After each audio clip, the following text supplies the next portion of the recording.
ഇന്നലെ മുഖ്യമന്ത്രിയുടെ ഒരു പ്രസ്താവന ഉണ്ടായിരുന്നു. ലീഗിന്റെ വയനാട് പുനരധിവാസവുമായിട്ട് ബന്ധപ്പെട്ട് ലീഗിനെ കുറ്റപ്പെടുത്തിക്കൊണ്ട് ഗവൺമെൻറ്റിൻ്റെ ലിസ്റ്റിൽപ്പെട്ടവരല്ലാതെ ഒരാളില്ല. അത് എന്താണെന്ന് വെച്ച് കഴിഞ്ഞിട്ടുണ്ടെങ്കിൽ എല്ലാ ഘട്ടത്തിലും ഞങ്ങൾ മുഖ്യമന്ത്രിയുടെയും ഗവൺമെൻറ്റിൻ്റെയും റവന്യൂ മിനിസ്റ്ററുടെയും ശ്രദ്ധയിൽപ്പെടുത്തിയിട്ടാണ് മുന്നോട്ട് പോയിരിക്കുന്നത്. ആദ്യം ഞങ്ങൾ സഹകരിക്കാൻ തീരുമാനിച്ചു. 6 മാസം കാത്തിരുന്നു. അവർക്ക് പിന്നെ വലിയ പദ്ധതി ആയതുകൊണ്ട് ലാൻഡ് സംബന്ധിച്ച് ഒരുപാട് കടമ്പകളുണ്ട് എന്ന് അവർ ഞങ്ങളോട് തുറന്ന് പറഞ്ഞു. റവന്യൂ മിനിസ്റ്ററായിട്ട് ഡീറ്റെയിൽ ആയിട്ടുള്ള ഒരു ചർച്ച നടത്തി. അപ്പോൾ ഞങ്ങളെ സംബന്ധിച്ചിടത്തോളം ഞങ്ങൾ വലിയൊരു എമൗണ്ട് ഭവന നിർമ്മാണത്തിനായി പാർട്ടി അണികൾ സംഭാവന ചെയ്ത് ബാങ്കിൽ പണം ഇട്ട് കാത്തിരിക്കുകയാണ്. സ്വാഭാവികമായി പാർട്ടി അത് ചർച്ച ചെയ്തു എന്ന് മാത്രമല്ല, പല സന്നദ്ധ സംഘടനകളും വീട് നിർമ്മാണം പൂർത്തിയാക്കി തുടങ്ങി.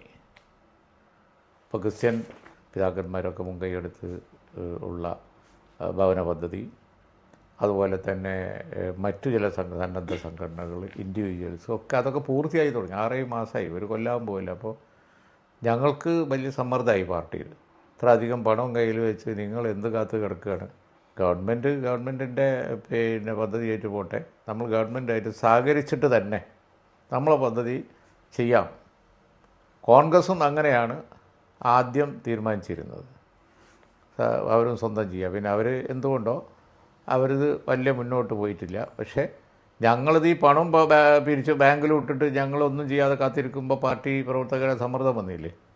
അപ്പോൾ പാർട്ടി കമ്മിറ്റി ചർച്ച ചെയ്ത് ഞങ്ങൾ പദ്ധതി ചെയ്യാൻ തീരുമാനിച്ചു. പക്ഷേ സർക്കാരിൻ്റെ ലിസ്റ്റിൽ നിന്നല്ലാതെ പുറത്തുനിന്ന് ഒരു കുട്ടിക്ക് ഞങ്ങൾ കൊടുക്കില്ല. ആ ലിസ്റ്റ് പബ്ലിഷ് ചെയ്യാൻ ഞങ്ങൾ തയ്യാറാണ്. അപ്പോൾ ഗവൺമെൻറ് ഒരു സഹകരിച്ചുകൊണ്ടാണ് ഞങ്ങൾ ചെയ്യുന്നത്. ഇത് ഗവൺമെൻറ്റിൻ്റെ പദ്ധതിയുടെ ഭാഗം തന്നെയാണ്. കാരണം എന്താണെന്ന് വെച്ച് കഴിഞ്ഞാൽ അവിടെ വീട് ഓപ്റ്റ് ചെയ്യാത്തവർക്ക് പുറത്ത് ഓപ്റ്റ് ചെയ്യാം എന്നുള്ള ഗവൺമെൻറ്റിൻ്റെ ഒരു ഓഫർ സ്വീകരിച്ചുകൊണ്ട് ഞങ്ങൾ ഗവൺമെൻറ് അറിവോട് കൂടി തുടങ്ങിയത്. അത് ചോദിക്കുന്നവർ ചോദിച്ച് പിന്നെ ടിസ്റ്റ് ചെയ്യാണ്. അതിനകത്ത് കാര്യമില്ല. ഞങ്ങളത് പിന്നെ മുഖ്യമന്ത്രിയുടെ ശ്രദ്ധയിൽപ്പെടുത്തും, ഗവൺമെൻറ് ശ്രദ്ധയിൽപ്പെടുത്തും. എന്ന് മാത്രമല്ല, ഓരോ വ്യക്തിക്കും സർക്കാരിൻ്റെ സഹായം കിട്ടേണ്ടതുണ്ട്. അത് കൊടുക്കുക എന്നുള്ളതാണ്. ഈ സ്വന്തമായി സന്നദ്ധ സംഘടനകൾ ചെയ്യുന്ന ഭവന പദ്ധതിക്ക് ഞങ്ങൾക്ക് വിരോധമില്ല. ആരെങ്കിലും ടൗൺഷിപ്പിന് പുറത്ത് വീട് ആവശ്യമുണ്ട് എന്നുണ്ടെങ്കിൽ അവർക്ക് ധനസഹായം ചെയ്യാൻ തയ്യാറാണ് എന്ന ഗവൺമെൻറ്റിൻ്റെ ഓഫർ സ്വീകരിച്ചുകൊണ്ടാണ് ഞങ്ങളുടെ പദ്ധതി. ആ ഒരു പദ്ധതി ഏതുവരെയായി? ഞങ്ങളുടേത് കുറച്ച് ഫാസ്റ്റായിട്ട് മുന്നോട്ട് പോകുന്നുണ്ട്. കാരണം തോട്ടഭൂമി അല്ലാത്തതുകൊണ്ട് ഞങ്ങൾക്ക് വേറെ നൂലാമാലകളില്ല.